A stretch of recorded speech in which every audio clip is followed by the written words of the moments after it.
तो कल जो है हम लोग शुरू कर दिए थे पेनिनसुलर प्लेटू को पढ़ना, यानी कि प्रायद्वीपीय पठार को पढ़ना शुरू कर दिए थे। मैपिंग पूरा बता दिए थे, पार्ट भी बता दिए थे। अच्छा चलो एक सवाल पूछ ले रहे हैं, चल लास्ट में पूछेंगे, चलो पहले पढ़ा दे रहे हैं। चलो तो हम लोग क्या करेंगे ना, एक लाइन से सारे जो प्लेटू है यानी कि पठार है उसको पूरा पढ़ लेंगे, ठीक है। जैसे कि कहाँ चलेंगे, हाँ जैसे कि पहले पढ़ेंगे मारवाड़ का पठार, फिर मालवा का पठार, इसी तरीके से करके पूरा पढ़ लेंगे, ठीक है। तो देखो मारवाड़ के पठार के बारे में तो कुछ नहीं याद रखना है, बस याद रखना है कि मालवा से पहले आता है मारवाड़, ये राजस्थान में, से कुछ सवाल नहीं आएगा, बस यही दो लाइन आएगा, ठीक है। मारवाड़ से मालवा से आता है, ठीक है, मालवा से आएगा, इसको ऐसे कर लेंगे। बाद में बताइए मम्मी। चलो तो यहाँ पर क्या है, मालवा का पठार, ठीक है, मालवा का पठार। सबसे पहली बात है कि जो मालवा का पठार है इसका है विस्तार कहाँ पर है ये, तो ये दो राज्य में, दो स्टेट में, एक एमपी में एक राजस्थान में। अब बात हुआ कि इसको याद कैसे करें कि ये दो राज्य में है, तो इसका ट्रिक है, माल से एमपी राजा हुआ। माल मतलब पैसा, एमपी मतलब एमपी मध्य प्रदेश मतलब मेंबर ऑफ पार्लियामेंट, ऐसे समझ लो, राजा हुआ। माल से यानी कि पैसा ही से तो सांसद क्या होता है, राजा हो जाता है। तो माल से मालवा का पठार, एमपी से ये मध्य प्रदेश में है, राजा से राजस्थान, तो माल से एमपी राजा हुआ। इसका विस्तार समझ में आ गया कि भारत के कहाँ पर है, एमपी और राजस्थान दो स्टेट में है, ठीक है ना। अब ये जो ये आपको याद रखना है कि जितना भी प्रायद्वीपीय पठार पड़ते हैं दक्कन का पठार का, ये सबसे उत्तर पश्चिम में है, मतलब सबसे उत्तर में यही है, जैसे सबसे उत्तर में यही पठार है, ठीक है। प्लेचू इंडिया का सबसे उत्तर में जो पूछे प्लेचू कौन है, तो ये मालवा का पठार ही है, ठीक है। अभी जो मालवा का पठार है इसका निर्माण कैसे हुआ, तो ये लावा का पठार का उदाहरण है, अर्थात ये बेसाल्टिक लावा से बना हुआ है। देखो एक तरीके से समझ जाओ, पठार तुमको प्लेचू ऐसे भी बन सकता है, जैसे कि वोल्केनो है, ज्वालामुखी फट गया तो इसके आसपास आके इसका जो मटेरियल है नीचे आया और यहाँ पे आसपास में जमा हो गया, तो अधिकांश जो प्लेचू है ना भारत में इसी तरीके से बना है। तो मालवा का पठार भी इसी से बना हुआ है, इसी को कहते हैं लावा का पठार। अब ये जब ठंडा होगा तो इसमें जो चट्टान मिलेगा उसको बोलेंगे बेसाल्टिक चट्टान, ठीक है। और यहाँ पे जो मिट्टी मिलेगा, जब भी कभी वोल्केनो से कोई पठार बनता है या चट्टान बनता है तो वहाँ जो मिट्टी बनता है वहाँ पे बोलते हैं ब्लैक सॉइल बनता है, वहाँ पे काली मिट्टी। और ये किसके लिए प्रसिद्ध है, ब्लैक सॉइल, कपास की खेती के लिए, यानी कि ये कपास की खेती हो सकती है, ठीक है ना। ये पठार आग्नेय चट्टान यानी कि इग्नियस रॉक से भी निर्मित है। देखो क्या होता है कि जैसे कि वोल्केनो फटा, तो जब वोल्केनो फटेगा तो जब नीचे आएगा, जब मैग्मा ठंडा होता है तो फिर वो चट्टान बन जाएगा। तो जब वोल्केनो से जब आग्नेय चट्टान जो है ना लावा को ठंडा होकर बनता है, उसी को कई बार हम लोग बेसाल्टिक लावा भी बोल देते हैं, ठीक है, दोनों एक ही बात है। और जहाँ पे ये लावा बनता है वोल्केनो से, वहाँ पे जो मिट्टी बनेगा वो काली मिट्टी बनेगा, ब्लैक सॉइल बनेगा, जो कि कॉटन के लिए, कपास की खेती के लिए क्या है, लाभदायक है, ठीक है। जो मालवा का पठार है तुम्हारा, जो मालवा का पठार है उसका ढाल क्या है, उत्तर की ओर है। मतलब ये पठार है ना मालवा का एमपी और राजस्थान में, इसका ढाल है उत्तर की ओर, यानी कि इधर कोई भी नदी बहेगा तो किधर की ओर जाएगा, ऊपर की ओर, उत्तर यानी कि ऊपर की ओर। तो मालवा के पठार से बहुत सारा नदी निकलता है, जैसे कि तुमको यहाँ पे निकलता है काली नदी, सिप्रा नदी, सिप्रा नदी के किनारे क्या उज्जैन है, महाकालेश्वर, यही है सिप्रा नदी के किनारे। केन नदी, पार्वती नदी, बेतवा नदी, चंबल नदी, इस सब का जो उद्गम है मालवा के पठार से ही होता है। यहाँ पे जनजाति भील, गौंड, सहरिया जनजाति पाया जाता है।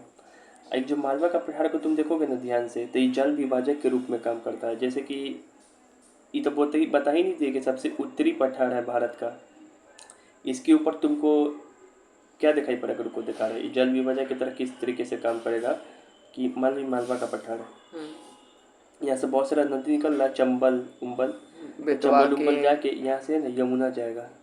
यमुना किसका भाग है, हिमालयन रिवर सिस्टम का, हिमालय से निकलने वाली नदियों का भाग है, उसमें पढ़ते ना हम लोग, यमुना गंगा ये सब। तो इसमें जाके तुमको क्या होगा, मिलेगा। तो ये जो मालवा का पठार डिवाइड करता है किसको, हिमालयन नदी सिस्टम को या गंगा नदी सिस्टम को किससे? प्रायद्वीपीय भारत के नदी सिस्टम। अब प्रायद्वीपीय भारत में हम लोग ये सब पढ़ते हैं, चंबल, बेतवा, केन, ये सब, ठीक है। तो ये जल विभाजक के रूप में भी काम करता है, वाटर डिवाइड के रूप में, ठीक है। यहाँ पे ये लिखा है कि उत्तर पश्चिम की नदियाँ जैसे चंबल, बेतवा, यमुना को दक्षिण भारत यानी कि नर्मदा, तापी सबसे भी अलग करता है, ठीक है। एक चीज़ नहीं, उसको भी अलग करता है, जैसे कि मालवा का पठार है तो इसके ऊपर गंगा रिवर सिस्टम है, यमुना रिवर सिस्टम, ये यमुना गंगा, रिवर सिस्टम। ये गंगा हो गया, ये यमुना हो गया, और इसके नीचे बहता है तुमको नर्मदा और तापी, और यहाँ बीच में ये मालवा का पठार, इसमें से निकलता है चंबल, केन वगैरह, ये सब सिंध, बेतवा, ये सब यमुना में जाके मिल जाएगा। तो दो तरीके से विभाजन कर रहा है नदियों का, एक तो नर्मदा और तापी को भी अलग कर दे रहा है ये, ठीक है, और Ganga river system, Yamuna river system को भी अलग कर दे रहा है। किससे? इसको, इन दोनों नदी को किसको बोलते हैं? पेनिसुलर नदी या प्रायद्वीपीय भारत की नदी, और ऊपर क्या है? उत्तर भारत की नदी। तो इन दोनों को अलग कर देता है, ठीक है। अब यहाँ पे रखना है तुमको याद, कर्क रेखा मालवा के पठार को पार करता है। हम बताए थे कर्क रेखा भारत के 8 राज्यों से गुजरता है। तो कर्क रेखा है ना, भारत के 8 राज्य से गुजरता है। क्या ट्रिक बताए थे? मित्र गमछा झाड़, मित्र पर गमछा झाड़। तो मित्र पे गमछा झाड़ना, तो जब वो मध्य प्रदेश से गुजरता है ना, तो मध्य प्रदेश से गुजरता था, मध्य प्रदेश में ही मालवा का पठार है, ये मान लो मध्य प्रदेश में भी मालवा का पठार है, तो इसको बीचों बीच पार करते हुए चल जाता है। तो पूछेगा कि क्या कर्क रेखा किस पठार से पार करता है? एक मालवा का पठार, एक और पठार बताएंगे, उससे भी पास करता है। ये मालवा का पठार का सर्वोच्च चोटी क्या है? सिगार। सिगार क्या है? Highest peak cigar. तो ऐसे याद कर सकते हो, सिगार कब खरीदता है आदमी? सिगार पीने वाला जब माल रहेगा, पैसा रहेगा तब ना। तो ऐसे याद कर सकते हो। फाहियान एक बार आया था ना, चीनी ट्रैवलर, चाइनीज़ यात्री, तो मालवा के पठार के जो आसपास का वातावरण है उसको इंडिया का सबसे बेस्ट क्लाइमेट बताया था फाहियान, ठीक है। क्या है यहाँ पे यही सब उसको अच्छा लगा होगा घूमने पे, ठीक है। और इसमें मालवा का पठार में इम्पोर्टेंट बात है, प्रमुख बात, कि जो मालवा का पठार है, मालवा का पठार, या इसको बोल सकते हैं मालवा का पठार, या फिर इसको बोल सकते हैं विंध्यन पर्वत उसके आसपास ही है, तो इससे निकलने वाला बहुत सारा नदी भी है। बताए थे ना, चंबल भी मालवा का पठार से निकलता है। चंबल मालवा के पठार में से कहाँ से निकलता है? तो जाना पाव पहाड़ी से, जाना पाव पहाड़ी से। बेतवा नदी जो मालवा का पठार के बगल में विंध्यन पर्वत, वहाँ से निकलता है। विंध्यन से केन नदी, ये विंध्यन पर्वत का ही भाग है, कैमूर पर्वत, वहाँ से निकलता है। माही नदी, ये भी मालवा के पठार से निकलता है। और धसान नदी, ये भी मालवा के पठार से निकलता है। समझ में आया? गेट सटा दी वाला, वहाँ से निकलता है, ठीक है।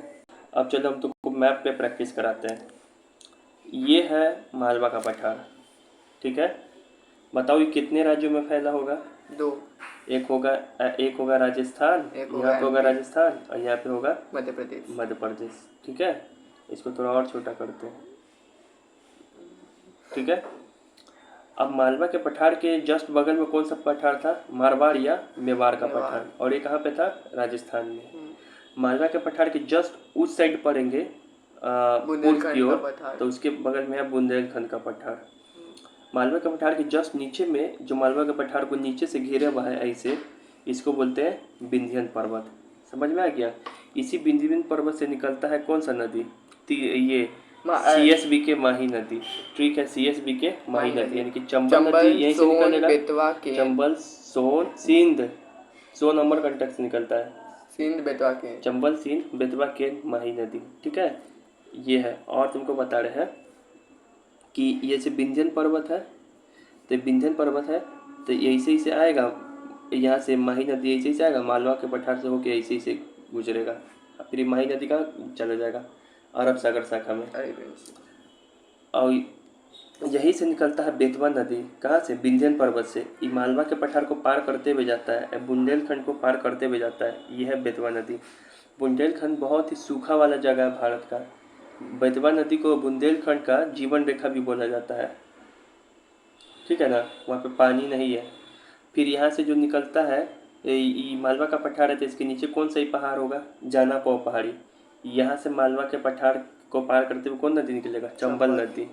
ये फिर विंध्यन पर्वत से जो नीचे में मालवा के पठार के, वहाँ से कौन नदी निकलेगा? केन नदी। तो पूरा फिगर समझ में आया? और फिर एक पार्ट बताए थे कि जो मालवा का पठार है यहाँ से एक रेखा गुजरता है, इस रेखा का नाम क्या है? कर्क रेखा। Topic of answer. ठीक है। फिर हम तुमसे ये बात पूछते हैं कि जो मालवा का पठार है वो जल विभाजक का काम करता है, वाटर डिवाइड का काम करता है। ये जो मालवा का पठार किस तरीके से काम करेगा? तो ये जो मालवा के पठार से चंबल उम्बल निकलता है, सोन बेतवा ये सब केन, ये सब नदी जो है इसको अलग कर देगा किसके से? नर्मदा और तापी से। ये नदी सिस्टम नर्मदा ऊपर इधर बह रहा है, तापी इसके नीचे बह रहा है, इसको अलग करेगा। और प्लस ऊपर में ये जो है ये सब अब यमुना में जाके इसे मिलता है, तो यमुना रिवर सिस्टम को भी मालवा का पठार अलग कर देता है, तो जल विभाजक के रूप में काम करता है। और फिर ये भी बताए थे कि फाइयान मालवा के पठार को क्या बोला था? बेस्ट क्लाइमेट है, सबसे अच्छा जलवायु भारत में कहाँ पाया जाएगा? मालवा के पठार के पास। याद रहेगा? बता। तो बिंद पर्वत से निकलने वाली नदी का नाम का ट्रिक क्या है? CSB के माही नदी, यानी कि चंबल सीन बेतवा केंद्र। बताओ तो चंबल नदी कहाँ से निकलती है? विंध्यन पर्वत। विंध्यन पर्वत या विंध्यन पर्वत के थोड़ा ऊपर, या मालवा का पठार कहीं भागे जाना पाओ पहाड़ी, वहाँ से निकलती। दोनों में से कोई ऑप्शन दिया रहा है वो भी सही है। ठीक है। CSB के टोन सिंधन भी करके नहीं, तो CSB के टोन सिंडन ये है उसका यमुना का सहायक नदी का ट्रिक है वो। ये तो बहुत पहले पढ़ाए थे। मालवा का पठार पढ़ लिए, तब इसके इधर आप कौन सा पठार पढ़ेंगे बताओ? बुंदेलखंड का पठार। ये बुंदेलखंड का पठार पढ़ा, ये है कितना पठार पढ़ेंगे? पूरा खत्म। बुंदेलखंड का पठार आप पढ़ेंगे। ठीक है।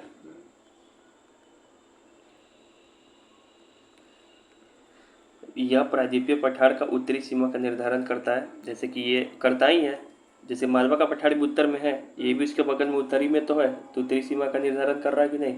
नॉर्थन बाउंड्री का तुमको डिसाइडेड कर रहा है कि नहीं? फिर ये भी दो राज्य में, MP और UP में। MP और UP में। वो मालवा का पठार कहाँ था? MP और राजस्थान में, और ये MP और UP में। आप कैसे याद रखेंगे?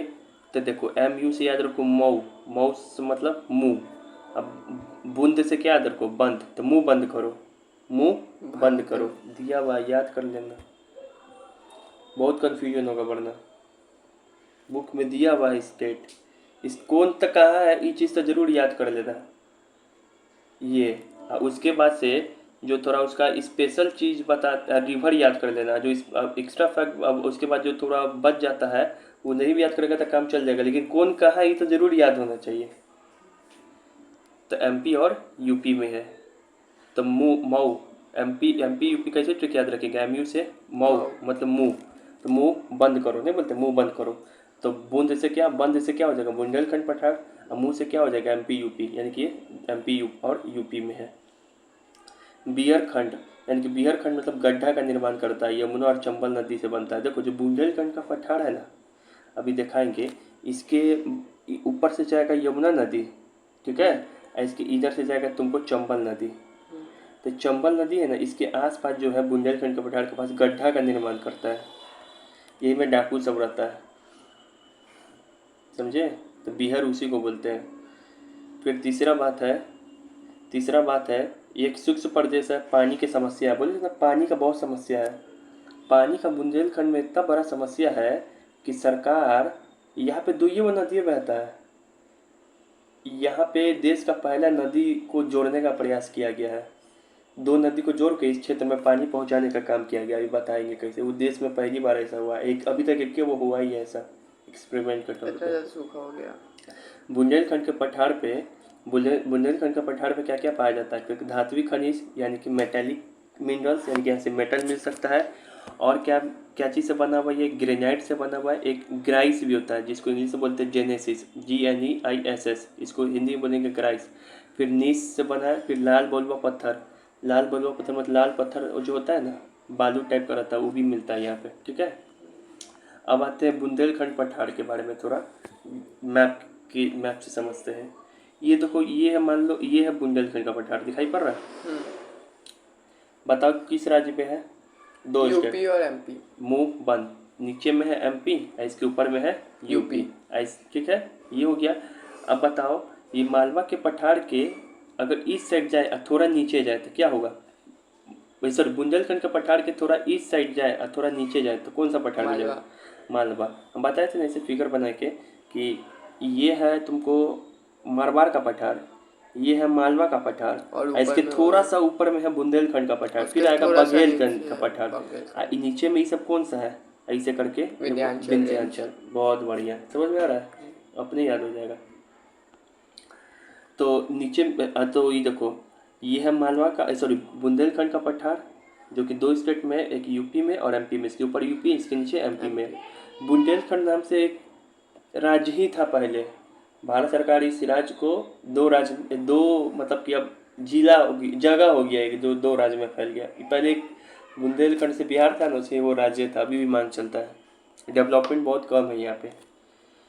फिर इसके नीचे क्या है, मालवा का पठार, बुंदेलखंड के दक्षिण में।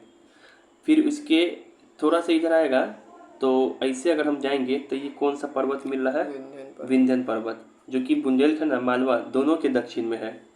आइए थोड़ा सा अगर इधर चला जाएंगे, बुंदेलखंड के बगल में थोड़ा सा नीचे और आएंगे तब क्या मिलता है, बघेलखंड का पठार।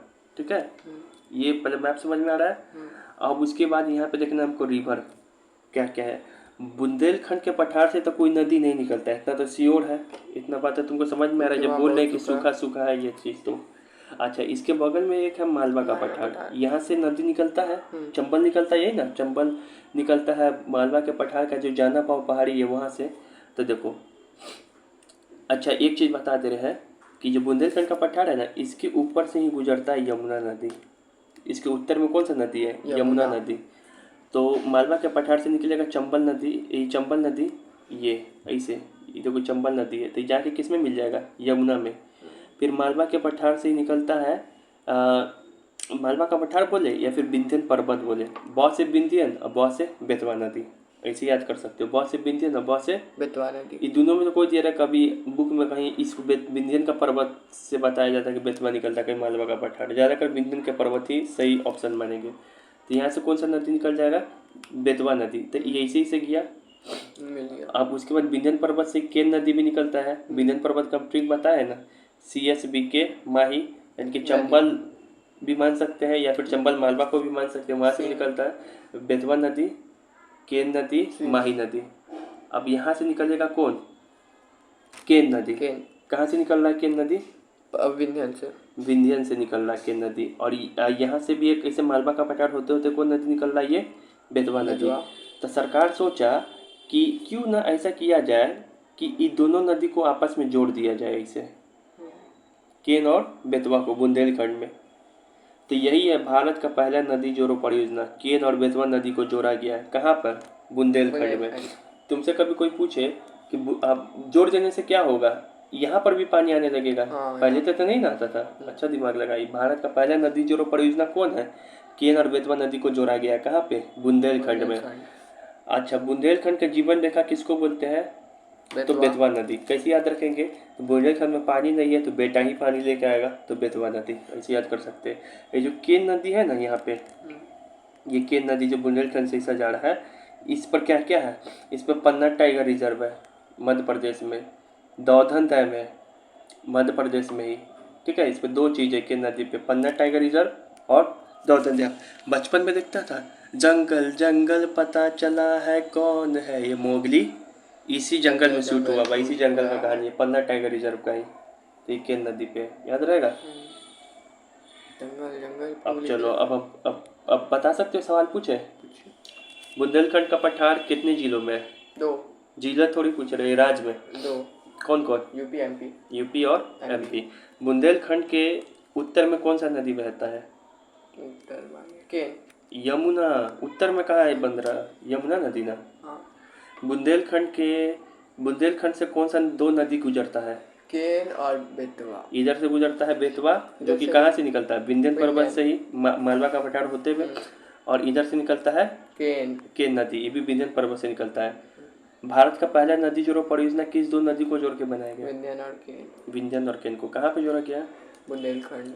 फिर से उसके बाद जो है क्या बुंदेलखंड के नदी के पास बीहर यानी कि गड्ढा बनता है, कौन दो नदी, तो यहाँ से निकलता है जो चंबल नदी, वो यहाँ पे गड्ढा बना देगा, और एक यमुना नदी भी यहाँ से गुजरता है, गड्ढा बनाते हुए गुजरता है। केन नदी पे कौन कौन सा टाइगर रिजर्व है, पन्ना टाइगर रिजर्व, और डैम दौधन डैम। दादोंदा। अब उसके बाद बताओ बुंदेलखंड के पठार के दक्षिण में कौन कौन सा चीज़ है? तो दक्षिण में इस तरफ है मालवा का मालवा का पठार, पठार। और एक बड़ा सा पर्वत है जो कौन है? विंध्यन। विंध्यन पर्वत। और एक उसके जस्ट बगल में कौन सा है? बुंदेलखंड पठार। याद हो गया? अब हम लोग यहाँ पे पहुँच गए, इसको कर लिए, बुंदेलखंड को भी कर लिए। अब बघेलखंड को देखेंगे, ठीक है? बघेलखंड के बाद छोटा नागपुर बताओ। अब यहाँ पे देखेंगे बघेलखंड को। बहुत छोटा लग रहा है। जो बघेलखंड का पठार है इसका विस्तार कहाँ पर है? इसका भी एमपी यूपी में है मेनली, लेकिन इसका थोड़ा सा विस्तार छत्तीसगढ़ में भी है। एमपी यूपी और थोड़ा सा छत्तीसगढ़ में, तब नहीं थोड़ा सा नीचे में है, थोड़ा सा नीचे आएंगे ना, एमपी और यूपी के थोड़ा सा बाउंड्री टच करता है तो छत्तीसगढ़ आ जाएगा, ठीक है? थोड़ा सा ही है छत्तीसगढ़ में, मेनली एमपी और यूपी में है। इस क्षेत्र में नदी प्रवाहित होता है कौन सा? बघेलखंड में तो सोन, जोहिला, गोपर। इस सोन का ही दोनों क्या है? सहायक है। याद कराए थे सोन नदी कहाँ से निकलता है? एमपी के अमरकंटक। कैसे याद कराए थे कि सोना जिसको मिलेगा तो वो अमर हो जाएगा। सोन नदी का सहायक नदी जोहिला, गोपर देते। कैसे बताए थे? सोना मतलब क्या? सोना मतलब कि लड़की को भी तो बोलते हैं गर्लफ्रेंड को मेरी सोना बाबू। तो सोना क्या होती है? जाहिल भी हो सकती है, तो जोहिला। सोहिला जो है कि गो खाली पाती है तुम जा ऐसा कुछ भी, ठीक है? बुरा नहीं, मैंने याद करना नहीं, मतलब है ना, तुम नहीं याद कर पाएगा ना, स्टोर नहीं हो पाएगा दिमाग में, ठीक है ना? फिर जो है ये बघेलखंड के पास कौन सा टाइगर रिजर्व है? तो बांधव नेशनल पार्क। ये एमपी में ही है, ये बघेलखंड में है, ठीक है ना? बघेलखंड वाले रेंज में, जैसे बुंदेलखंड वाले रेंज में पन्ना टाइगर रिजर्व था, इसी तरीके से बघेलखंड वाला में बांधव नेशनल पार्क जो एमपी में है। कैसे याद रखेंगे? तो बघेल नाम में तो छुपा है, बघेल बांधव लिखेगा भी तो हिंदी में एक ही जैसा लगेगा। बघेलखंड पठार के पूर्व में क्या है? तो मान लो बघेलखंड पठार है, तो इसके पूर्व में क्या है? सॉरी, उत्तर में क्या है इसके? यहाँ पे बुंदेलखंड। या यहीं पे एक और भी दोनों के बीच में पठार है जिसको रीवा का पठार है। इतना इम्पोर्टेंट नहीं, लेकिन फिर भी बता दिए हैं। नहीं इम्पोर्टेंट नहीं आता कुछ, हम बता दिए हैं। रीवा का पठार, इसके पूर्व में क्या है? यानी कि इधर जाएंगे तो क्या मिलेगा? नर्मदा और सोन घाटी मिलेगा। पूर्व में नहीं, इधर नर्मदा और सोन घाटी मिलता है। पूर्व मतलब पश्चिम, बोलो पश्चिम में, ठीक है? यहाँ पे गलती से लिखा गया, पश्चिम में नर्मदा और सोन घाटी यहाँ पे मिलेगा। दक्षिण में कौन सा पर्वत है? दक्षिण में नीचे, हाँ, विंध्यन। अब विंध्यन नहीं, अब सतपुड़ा पर्वत आ जाएगा। विंध्यन यहीं तक रुक जाता है, अब थोड़ा सतपुड़ा आ जाएगा, ठीक है? अच्छा, एक बार सवाल पूछा था, किस पठार पर कर्क रेखा तथा भारतीय मानक समय रेखा आपस में काटता? बड़ी भयंकर सवाल, ध्यान से समझो। बोला कि भारत का कर्क रेखा 8 राज्यों से गुजरता है ना? अभी मालवा से भी गुजरा है, ठीक है, मालवा से भी गुजरा है। भारत का मानक समय रेखा 5 राज्यों से गुजरता है, ठीक है? अच्छा, कर्क रेखा किन किन राज्यों से गुजरता है? तो मित्र, गमछा, झार। मित्र पे गमछा, झार। तो एमपी और छत्तीसगढ़ याद रखो। इन दोनों इस पे मानक समय रेखा 82.5 डिग्री ईस्ट कहाँ से गुजरता है? आंधी से। तो उसके अंदर भी आएगा एमपी और छत्तीसगढ़। मतलब एमपी और छत्तीसगढ़ दो ऐसा भारत का राज्य है जहाँ से कर्क रेखा मानक समय रेखा दोनों गुजरता है। लेकिन ऑप्शन तुमको याद रख लेना है एक चीज़, उतना क्या बताएं, सिर्फ अगर ऐसा सवाल कभी पूछ दे कि कर्क रेखा मानक समय रेखा किन 2 राज्यों से गुजरता है, तो एमपी और छत्तीसगढ़, ठीक है? यहाँ से दोनों रेखा गुजरेगा, ये वाला भी और ये वाला भी। और ऐसा सवाल पूछे कि कहाँ पे कर्क रेखा, ये हो गया कर्क रेखा, ये हो गया समय रेखा, आपस में काटता है, तब आंसर क्या हो जाएगा? छत्तीसगढ़। तो मध्य प्रदेश नहीं, मध्य प्रदेश नहीं, यही कंफ्यूजन होता है बच्चा को। छत्तीसगढ़ में कर्क रेखा और मानक समय रेखा एक दूसरे को आपस में क्या करेगा? काट देगा। और अब पठार पूछ दे स्पेशली तो यह बघेलखंड पठार। छत्तीसगढ़ में फैला हुआ है। अच्छा, जगह पूछ दे तो सूरजपुर। बहुत बढ़िया दिमाग लगा, छत्तीसगढ़ में फैला हुआ है, जबकि बुंदेलखंड यूपी में ही रह जाता है, एमपी यूपी में ही रह जाता है। मालवा तो नहीं होगा, मालवा बहुत उधर हो गया। मालवा तो उधर एमपी तक ही सीमित है। देखो मालवा तो इधर ही रह गया, तो यहाँ से राजस्थान सिर्फ ये वाला रेखा पार होगा। इसके बगल में है तुमको बुंदेलखंड, बुंदेलखंड तो ये थोड़ा लगता है चांसेस, लेकिन इसका ये क्या है, बघेलखंड। पूरा तो ये पूरा हो जाएगा। जगह पूछ दे स्पेशली तो सूरजपुर, छत्तीसगढ़ का एक जगह है सूरजपुर, ठीक है।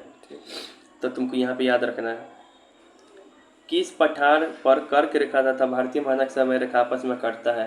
तो ये हो गया भारतीय मानक समय रेखा, ये हो गया कर्क रेखा। ये दोनों जहाँ पे कटता है उस जगह का नाम है बघेलखंड का पठार, जो कि छत्तीसगढ़ में है और सूरजपुर में। इसका कर्क रेखा का क्या चीज ट्रिक था, यूपी में छत्री मानक समय रेखा का क्या ट्रिक था, यूपी में छत्री उड़ियाणी से। और कर्क रेखा का क्या चीज था, मित्र पर गमछाझाड़। ये भी रिवीजन करा दिए, पढ़ते रहे हम लोग खुद ही याद करा देंगे, है ना, पहला चैप्टर में सब। अब यहाँ पे देखो, अब इसका मैपिंग कर लेते हैं। हम लोग मालवा का पठार ये देखे थे पहले आते हम लोग, अभी देख क्या रहे, बघेलखंड का पठार ना, बघेलखंड का पठार है। ये 2-3 राज्य में है, एमपी में, इसके ऊपर यूपी है, यहाँ पे एमपी है और यहाँ पे छत्तीसगढ़ है। इसके थोड़ा सा अगर हम लोग पश्चिम में जाए, मतलब वेस्ट में जाए, तो होगा बुंदेलखंड का पठार, जो कि एमपी और यूपी में है। इसके बुंदेलखंड के जस्ट बगल में जाएंगे तो क्या होगा, मालवा का पठार, जो कि एमपी और राजस्थान में है। माल से एमपी राजा हुआ, मुंह बंद। ये एक एक्स्ट्रा अपने में याद कर लेना कि छत्तीसगढ़ में भी इसका। अब इसके जब आएंगे यहाँ पे पश्चिम में, तो नर्मदा और सोन घाटी, यानी कि इस बीच में नर्मदा और सोन नदी से बहता है। फिर इसके नीचे में आएंगे तो क्या होगा, सतपुरा पर्वत। अच्छा सर, ये बताइए हमको भैया कि ई जो है हमारा विंध्यन पर्वत कितने गायब हो गया इसमें, यहाँ नर्मदा को डिवाइड यहाँ होगा। नर्मदा और सतपुरा के बीच में बताए थे कि सोन नदी ऐसे बहता है, तो विंध्यन पर्वत यहाँ होगा, याद रहेगा। अब चलिए, अब हम सवाल पूछ रहे इससे, बताइए बघेलखंड का पठार किन राज्यों में है, किन के राज्यों में, यूपी एमपी छत्तीसगढ़।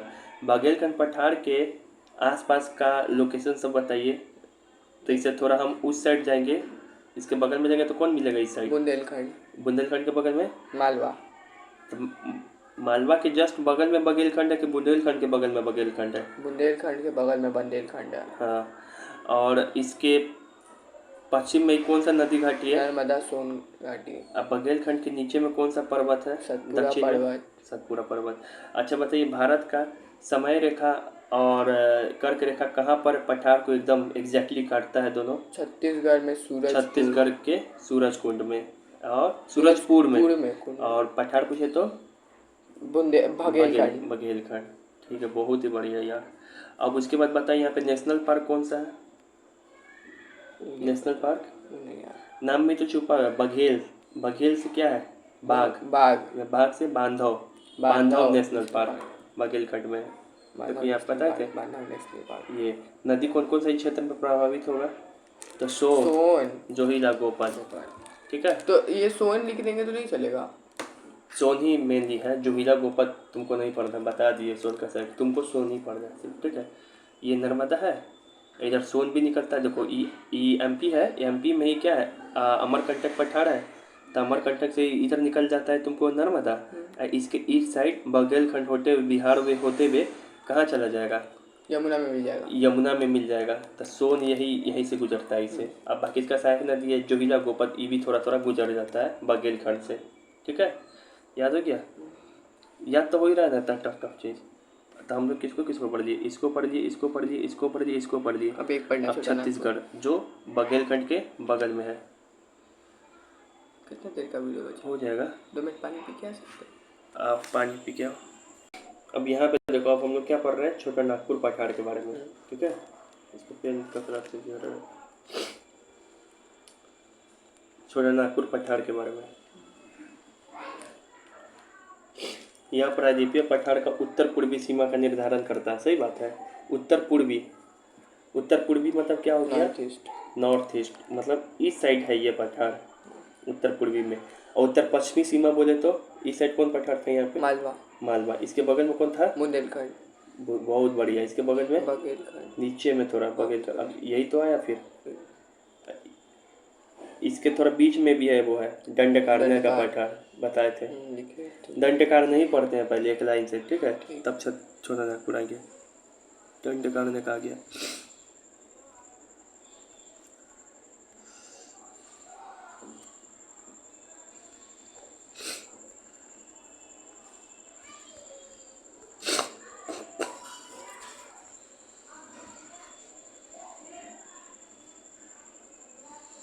ये है दंड कारने का पठार।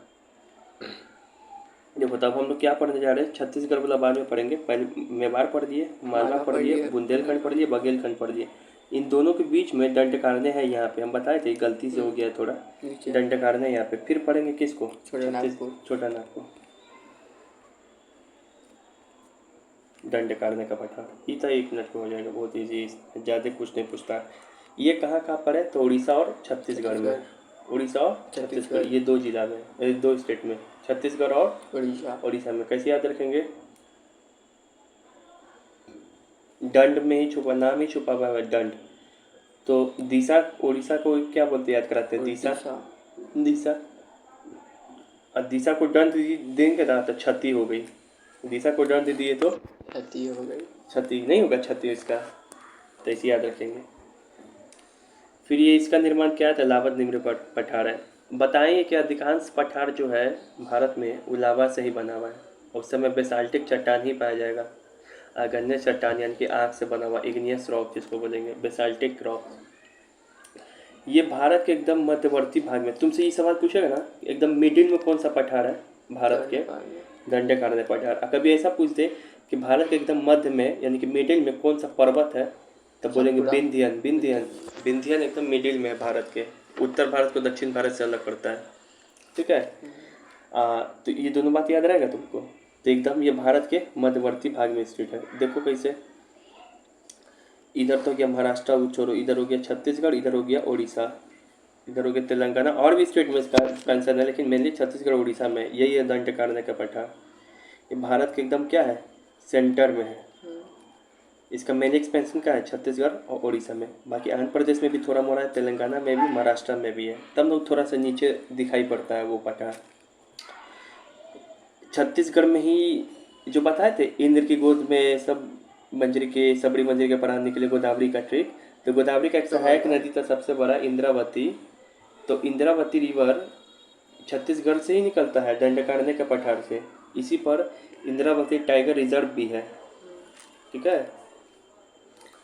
अब जो दक्कन के पठार से किस, दक्कन दंड कारने का पठार यहाँ लिखा है, दंड कारने का पठार से किस नदी का उद्गम होता है, तो इंद्रावती नदी।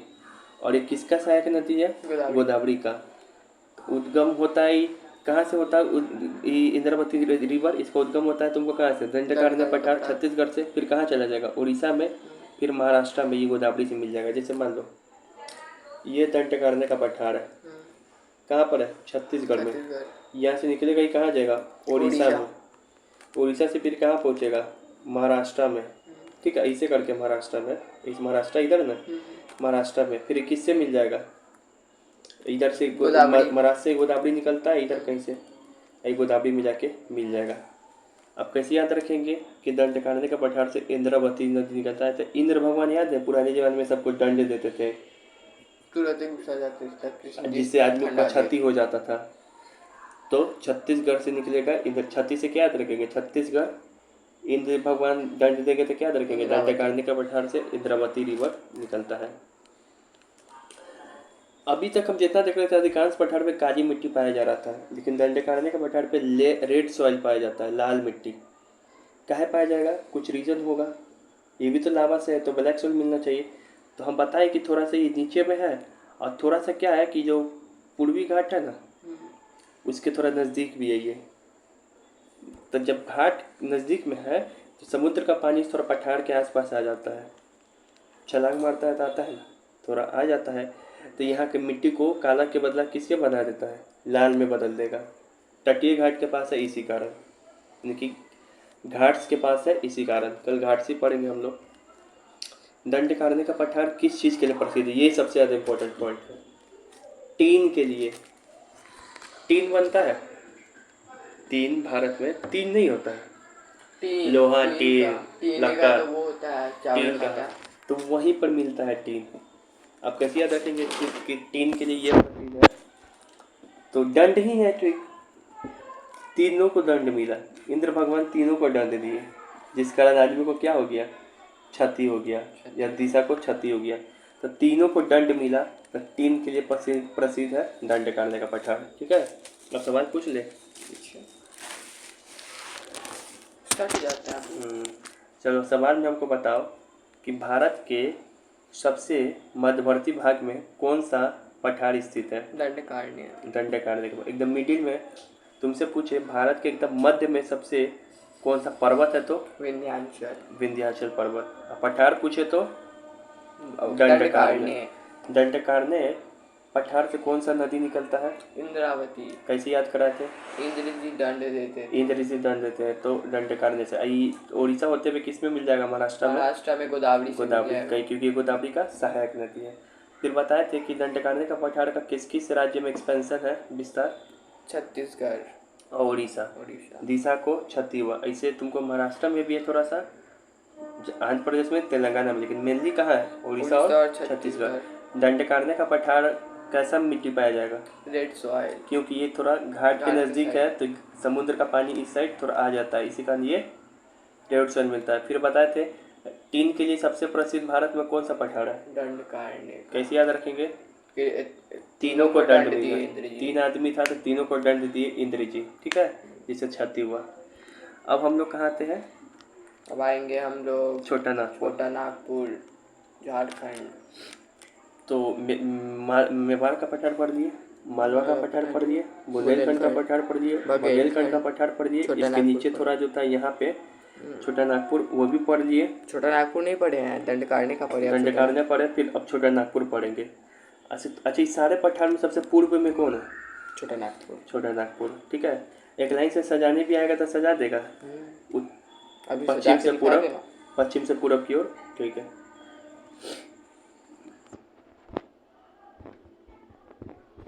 छोटा नागपुर थोड़ा बड़ा है, तो सबसे इम्पोर्टेंट पठार है ऊपर वाले में यही है, सेंट्रल आइलैंड में। छोटा नागपुर का पठार पता है। छोटा नागपुर जगह कहाँ पर है। झारखंड में। ये उत्तर पूर्वी सीमा का निर्धारण करता है। सही बात है, बताओ तो। यानी उत्तर पूर्वी सीमा का निर्धारण करता है, यानी कि उत्तर सबसे उत्तर में सबसे पूर्व में यही होगा। नॉर्थ ईस्ट में सबसे यही है। उत्तर पश्चिमी पूछे तो मालवा या फिर मारवाड़ या मेवाड़। ठीक है, मेवाड़ का नहीं मतलब उतना इम्पोर्टेंस नहीं है, इसी कारण मालवा ही ऑप्शन में दिया रहता है। अगर उन दोनों में दे तो उसको चुनेंगे, मेवाड़ या मालवा को।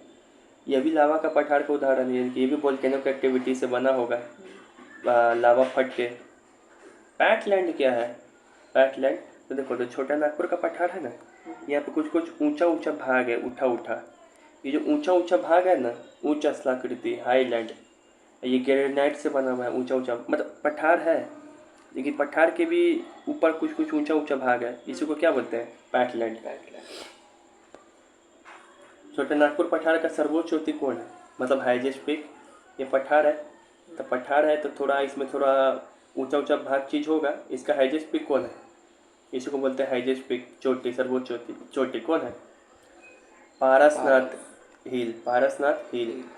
यहाँ पे ही जैन लोग का मंदिर है, जैन लोग पूजा करता है पारसनाथ हिल पे। ठीक है ना। अब कैसे याद रखेंगे कि छोटा नागपुर पठार का सर्वोच्च चोटी जो है पारसनाथ हिल है। तो यहाँ पे देखो नाम में छुपा हुआ है, छोटा नागपुर से नाग, यहाँ पर रखो पारसनाथ शंकर जी का भी नाम है। भोलेनाथ, पारसनाथ, शिवनाथ, नाग याद रखेंगे, पारसनाथ। ठीक है। छोटा नागपुर पठार का विस्तार कहाँ का है, सबसे अधिक पूछे तो झारखंड, लेकिन इसके अलावा और भी तो है। बिहार में है, वेस्ट बंगाल में, छत्तीसगढ़ में। देखो ये छोटा नागपुर है ना, तो इसके ऊपर में आएगा बिहार, ये खुद ये हो जाएगा झारखंड। ठीक है, ये आ जाएगा वेस्ट बंगाल, ये थोड़ा नीचे में जाएगा तो छत्तीसगढ़। तो मेनली तुमको झारखंड में, लेकिन और बिहार में भी है हल्का सा, वेस्ट बंगाल में भी है, छत्तीसगढ़ में भी है। ठीक है। फिर से छोटा नागपुर पठार 3 पठार से मिलकर बना है। ये जब छोटा नागपुर पठार अभी बताएंगे मैप, तो 3 वो पठार उसमें दिखाई पड़ेगा। एक हजारीबाग का पठार, एक राजमहल का पठार, एक रांची का पठार। जैसे छोटा नागपुर है ना, तो यहाँ पर तुमको दिखाई पड़ेगा राजमहल का पहाड़ी।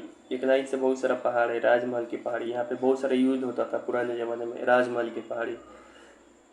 संथाल विद्रोह सब यही क्षेत्र में हुआ है।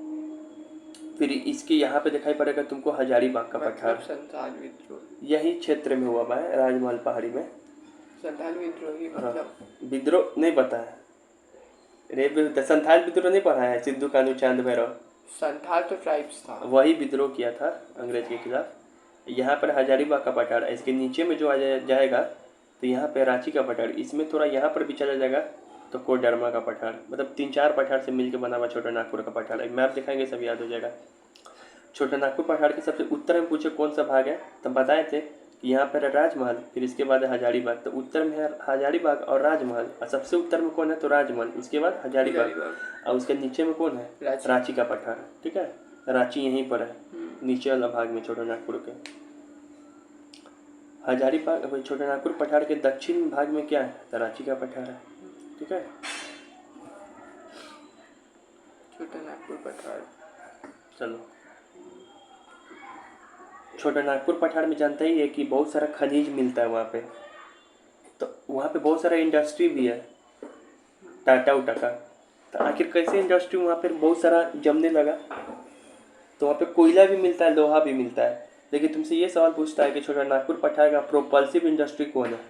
प्रोपल्सिव इंडस्ट्री मतलब अगर इस क्षेत्र में इंडस्ट्री बहुत सारा लग रहा है तो कौन सा एक ऐसा इंडस्ट्री होगा जो और इंडस्ट्री को लगने में सबसे ज़्यादा मदद किया होगा, तो लोहा इस्पात उद्योग, लोहा और स्टील ही और उद्योग को वहाँ पे लगने के लिए क्या किया, मदद किया।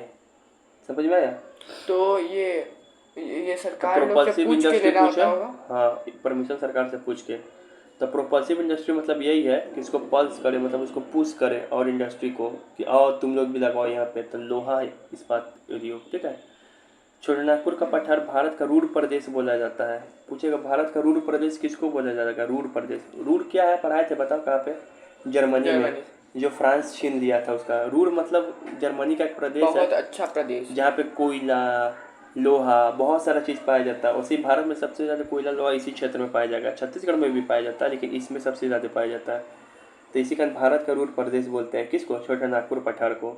आज अगर बिहार में रहता छोटा नागपुर का चीज़ तो हम लोग और अमीर रहता बिहार। ठीक है, हम लोग और अमीर जो रहता अमीर है ना, फिर भी ठीक है। ब्लैक मनी नहीं है, दबा हुआ गरीब नजर आ रहा है। तुम उड़ीसा में चल जाओ, बिहार से जुटो का बदनाम है, इससे ज़्यादा गरीब झारखंड है, उड़ीसा, ही सब जगह में। वहाँ आदिवासी है खाली, अमीर आदमी नहीं बन पाया हम लोग।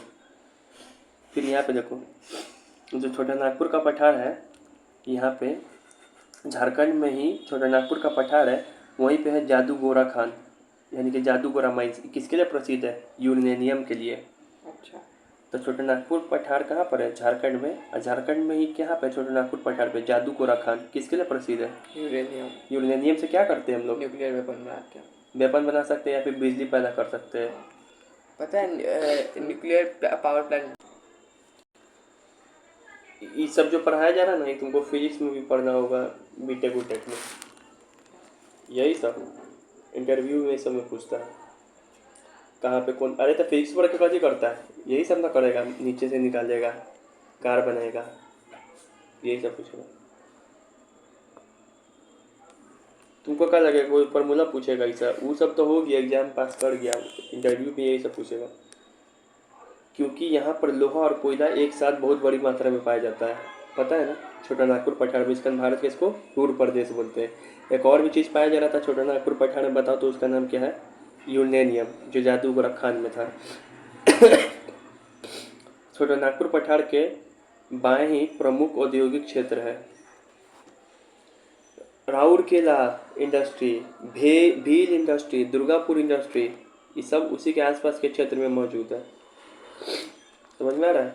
छोटा नागपुर पठार के, छोटा नागपुर पठार को क्यों भारत का खनिज पेटी बोला जाता है, मतलब यहाँ पे ऐसा एक लंबा सा पेटी पाया जाता है, जिसको खोदते हम लोग तो उसमें खनिज यानी कि मिनरल्स निकलता है। तो आखिर क्यों, आखिर इतना लोहा, इतना आयरन, इतना कोयला क्यों मिल रहा है यहाँ पे, ये सवाल है मेरा। क्योंकि छोटा नागपुर पठार का देखो सवाल हमारा ये है, छोटा नागपुर पठार को क्यों भारत का खनिज पेटी बोला जाता है, यानी कि मिनरल्स बेल्ट, इसका इंग्लिश हुआ, क्यों बोला जाता है। क्योंकि छोटा नागपुर पठार का निर्माण कुछ विशेष प्रकार के चट्टान से हुआ है। बेसाल्टिक चट्टान जो था, मान लो कि कहीं पे भूकंप ज्वालामुखी पड़ता था, जैसे दक्कन के पठार में देखोगे तो ज्वालामुखी फटा, उसे दक्कन का पठार बना। और यहाँ पे जो चट्टान बना वो बेसाल्टिक रॉक बना या आर्गेनिया रॉक बना, वहाँ पे मिट्टी मिला तो काला मिट्टी मिला, उस काली मिट्टी से कपास उगा ले रहे थे। लेकिन छोटानागपुर पहाड़ में तो ये तो मिल ही रहा है, उसके अलावा कुछ विशेष प्रकार का चट्टान मिलता है यहाँ पे। धारवाड़ चट्टान सबसे इम्पोर्टेंस, धारवाड़ रॉक्स पढ़ाए थे। फिर ग्रेनाइट चट्टान, फिर गोंडवाना रॉक्स, गोंडवाना चट्टान। देखो छोटानागपुर पठार 3-4 प्रकार के चट्टान से निर्मित है। जो धरवाड़ चट्टान से निर्मित है, तो धरवाड़ चट्टान जहाँ भी पाया जाएगा ना इंडिया में, वह धात्विक खनिज यानी कि मेटेलिक खनिज के लिए प्रसिद्ध होगा। जैसे वहाँ से सोना निकलेगा, चांदी निकलेगा, यही सब मिलेगा। इस मेटेलिक खनिज जिसको बोलते हैं कॉपर, ब्रोंज, सिल्वर, तो यहाँ पर मिलेगा लोहा, ठीक है। और गोंडवाना चट्टान जहाँ पर भी मिलेगा ना, तो वहाँ पे कोयला मिलेगा। तो भारत का 98% कोयला इसी क्षेत्र में पाया जाता है। शोले फिल्म शूट एक नहीं हुआ था, नया फिल्म आया था, तुझ में है रूठा, अर्जुन कपूर का, मुझ में अच्छा, है गुंडे। गुंडे। गुंडे फिल्म यही खदान में हुआ था, यही मतलब कोयला देखा था, कोयला नजर आता है, तो भारत का सबसे ज़्यादा कोयला वहीं पर पाया जाता है। गोंडवाना चट्टान यहीं पर मिलता है, ठीक है। अच्छा, उसके बाद जो गोंडवाना चट्टान है, ये दामोदर, उसके आसपास नदी कौन कौन सा है? दामोदर नदी, स्वर्णरेखा नदी। स्वर्णरेखा नदी में ऐसा नाम इसका रखा है, इस नदी का, ऐसा माना जाता है कि इसमें सोना मिलता है। मतलब बहुत ही नामी जगह, समझ में आ रहा है छोटानागपुर। झारखंड इसी के बदौलत, झारखंड में क्या है कुछ नहीं, कभी नाम सुनता है, लेकिन इसी की वजह से सुनेगा, और कुछ नहीं झारखंड में, कोयला और लोहा। तो ये झारखंड को चूल किया था बिहार से अलग होने का। होगा नहीं, इतना बड़ा था, प्रशासनिक हैंडल करने में दिक्कत हो रहा था, प्लस कल्चर भी थोड़ा अलग है, आदिवासी लोग है उधर जाते, ठीक है। तो धारवाड़ चट्टान मिलता है, इसका यहाँ पे धात्विक खनिज मिल जाता है। गोंडवाना चट्टान भी मिलता है छोटानागपुर पठार में, इसका यहाँ पे कोयला वगैरह सबसे ज़्यादा मिल जाता है, समझ में आया। छोटानागपुर पठार का सबसे बड़ी नदी कौन है तुमसे पूछे, तो वह स्वर्णरेखा नदी। जो पठार है जिसमें स्वर्णरेखा नदी, इस छोटानागपुर पठार में बहने वाला सबसे बड़ी नदी है। ऐसा माना जाता है कि इसमें सोना पाया जाता है। तुमसे कोई पूछे छोटानागपुर पठार के एकदम बीच से कौन नदी गुजरता है, एकदम आर पार कर दे, हजारीबाग पठार को तो बीच से गुजरने का किसको दम है, तो दामोदर नदी को। इसी के आसपास कौन सा चट्टान पाया जाता है? गोंडवाना चट्टान, जहाँ पे क्या मिलता है? लोहा नहीं, कोयला। ठीक है। अब आप इसको मैप पे दिखा दे रहे हैं। ये है तुम्हारा छोटानागपुर पठार, ठीक है। एक सेकेंड, इसको थोड़ा हमको ये बता दो। ये था मारवाड़, ये था Malwa, MP UP, sorry MP Rajasthan, और ये था बुंदेलखंड। कौन है? बुंदेलखंड, एमपी यूपी, और ये है बघेलखंड, एमपी यूपी, और ये था दंडकारण्य जो कि छत्तीसगढ़, और बघेलखंड थोड़ा छत्तीसगढ़ में भी था एक्सपेंशन। और ये कौन है इधर थोड़ा सा फिर आ गया तो छोटानागपुर जो झारखंड में, ठीक है। अब यहाँ पे देखो, ये है पूरा छोटानागपुर, ठीक है। ये जो सब बताए थे, बहुत सारा पठार से मिलकर छोटानागपुर पठार बना है। ये जो ऊपर में जो पहाड़ सबसे उत्तर साइड में पाया जाता है, इसका नाम है राजमहल पहाड़ी। यहीं पे संथाल लोग विद्रोह करता था इसी पहाड़ी में। इसके नीचे मिलेगा हजारीबाग का पठार, फिर यहाँ पे मिलेगा तुमको कोडरमा का पठार, फिर यहाँ पे मिलेगा रांची का पठार, ठीक है। फिर जो हजारीबाग का पठार है, उसी के आसपास मिलता पारसनाथ हिल, जो छोटानागपुर पठार का सबसे हाईएस्ट पीक है, सर्वोच्च चोटी। ये जो हजारीबाग का पठार है, वहाँ से निकलता है बराकर नदी। क्या निकलता है? बराकर नदी।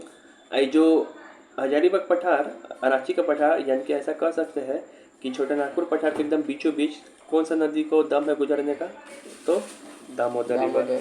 ये जो बराकर रिवर निकला है, इसमें जाके मिल जाएगा दामोदर नदी। फिर से रांची के पठार में कौन सा नदी निकलेगा? स्वर्णरेखा नदी, जिसमें गोल्ड पाया जाता है। हुंडुरु जलप्रपात भी तुमसे पूछे तो इसी पर है, हुंडुरु वाटरफॉल। फिर इसके इस साइड से कौन सा नदी निकलेगा यहाँ पे? दक्षिणी कोयल। और छोटानागपुर पठार के इधर कौन सा नदी निकलेगा? उत्तरी कोयल।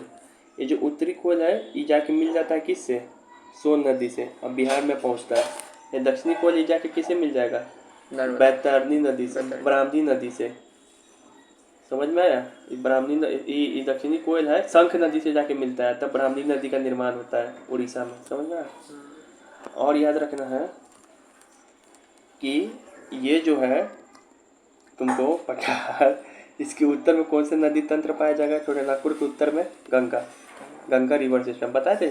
झारखंड से भी गंगा गुजरता है, तो पठार के ऊपर वाले भाग से गुजरता है, ना कि पठार में से। तो कभी पूछे कि ये गंगा नदी जो है पठार से गुजरता है क्या? नहीं। इसके दक्षिण में महानदी तंत्र। महानदी कौन? उड़ीसा वाला, जिसपे हीराकुंड डैम है। ठीक है, पीछे गोविंद सागर। अब हम सवाल पूछे। छोटा नागपुर पठार बताओ कहाँ कहाँ है?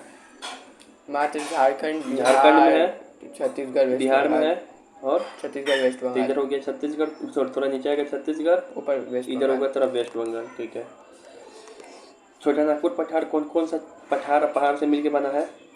राजमहल पहाड़ी, और फिर हजारीबाग, कोडरमा, रांची का पठार। कौन कौन सा नदी यहाँ पे फॉलो होता है? तो दामोदर, स्वर्णरेखा, जो एकदम बीचों बीच कोयल और दामोदर नदी। अब फिर दामोदर में एक और उसके ऊपर कौन सा नदी? बराकर नदी, जो दामोदर में आके मिल जाता है। सबसे बड़ा नदी छोटा नागपुर पठार का स्वर्णरेखा। सोना है तो बड़ा होगा ही, दम है तो बीच से गुजर रहा है। और दो नदी गुजरता है इसमें से, उत्तरी कोयल, दक्षिणी कोयल। उत्तरी कोयल इस भाग में, जो कि किससे में जाके मिल जाएगा? सोन से। दक्षिणी कोयल शंख नदी से। फिर कौन नदी बनाएगा? ब्राह्मण नदी। फिर छोटा नागपुर पठार के उत्तर में कौन सा नदी तंत्र है? गंगा। दक्षिण में महानदी। फिर ये भी बताते हैं कि छोटा नागपुर पठार को भारत का क्या बोला जाता है? रूढ़ प्रदेश, क्योंकि यहाँ पर क्या पाया जाता है? कोयला और लोहा। जादू गोरा खान छोटा नागपुर पठार का किस लिए प्रसिद्ध है? सोना के लिए, यूरेनियम। और ये भी बताए थे कि तुमको ये पठार जो क्या चीज़ से, कौन कौन सा रॉक से मिलके बना है? धारवाड़ तो यहाँ पे धातुई खनिज पाया जाएगा, मेटेलिक मिनरल्स। फिर से गोंडवाना रॉक से मिलके बना है। तो गोंडवाना तो यहाँ पे क्या पाया जाएगा? 98% भारत का कोयला इसी में पाया जाता है। ठीक है, आज ब्रेक के लिए इतना ही रहने देते हैं, अब कल। ठीक है, जय माता दी।